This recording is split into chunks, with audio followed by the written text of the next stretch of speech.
Today I am bringing you 2 sheet pan recipes. I shared these with you a few weeks ago and told you I would record them, so I did. One of them is going to be a beef and broccoli. I'm going to show you that one first.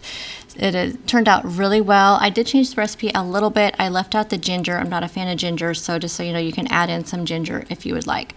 First thing we're going to do is we're going to put our beef in one bowl, some broccoli in the other. This was frozen broccoli that I did put in the microwave for about 3 or 4 minutes just to kind of knock the chill off of it a little bit. In a bowl, you are going to combine 1/3 cup of coconut aminos. You can also use the liquid aminos if you want to cut down on the carb count. 2 tablespoons of toasted sesame oil, 3 cloves of minced garlic, 1 teaspoon of rice vinegar, 1/2 teaspoon of sea salt, and this is where you would add in the ginger as well. So you can do 1 teaspoon of grated ginger, and then 1/2 teaspoon of crushed red pepper. So you're going to mix all that together into a bowl or a measuring cup like I did. Pour half of it into your steak and the other half in your broccoli. You can either use steak cubes. I prefer to use steak strips. Doesn't take as long to cook.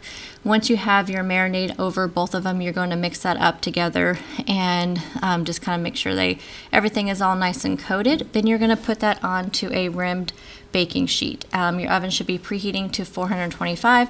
I have a silicone mat underneath mine, just for easy cleanup.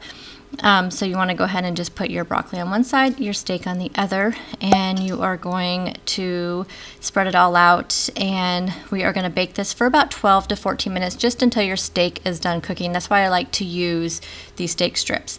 Now while that is cooking, we're going to go ahead and make our sauce. So to make the sauce, we are going to add to a saucepan 2 tablespoons of coconut aminos and 1/4 teaspoon of sea salt.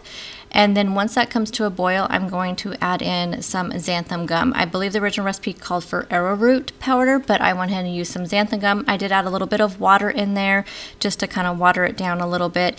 And this is going to be the sauce that we're going to put over our broccoli. So once everything comes out, so you can see here, everything is all nice and cooked, then I'm just going to take that sauce that we made and I'm going to sprinkle it all over the meat and also over the broccoli.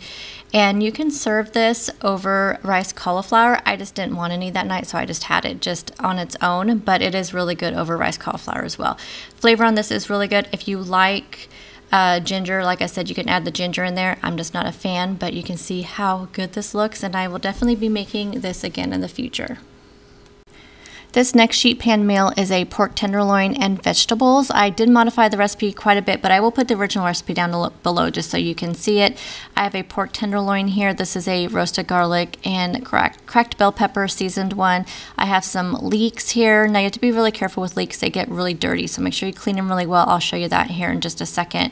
They taste like onions to me. I really like them. I picked up a pack of zucchini and yellow squash, some asparagus, and some Brussels sprouts. So whatever kind of low carb friendly vegetables you want, just throw them in there. Then you're going to put your pork tenderloin in the middle of the sheet pan long ways like you see this. I have mine on a silicone mat just for easy cleanup, but you can use foil, whatever you want to use. Also, meanwhile, go ahead and preheat your oven to 425 degrees. And then get chopping on your vegetables. So I'm going to show you here the leeks. This is where they get really dirty, so just clean them up really, really well. So I went ahead and cleaned those up, chopped up all the veggies, and then we're going to start seasoning them. So I have some avocado oil here. I have some of this Dax Original Red. I just want to use the rest of it, but you can use whatever seasonings you want. Since the Dax has no salt, I'm going to go ahead and add in a little bit of pink Himalayan sea salt. So you can see here I have everything in this bowl. So I have the asparagus, the Brussels sprouts, all the squash, and then the leeks. I cut up 1 full leek in there, and I went ahead and put the olive oil in there and the seasoning and just gave it a good toss until everything was nice and mixed around. And then you're just going to pour that all around your pork tenderloin just like this. So I just kind of cradled it and put it all around there. Then this is going to go into a 425 degree oven for about 45 minutes or until your tenderloin is cooked. And this is what it looks like when it comes out. So again, use whatever veggies you want to use. This came out so good. I love the pork tenderloins. They're really super tender. And with the vegetables roasted like this, it was such a good meal, and it made really good leftovers. So there is that. So thank you guys so much for taking time out of your day to watch my video. And if you guys want to see more sheet pan meals, let me know. I do have quite a few other ones, and I would be happy to share those with you. I will see you guys in the next video. Bye guys.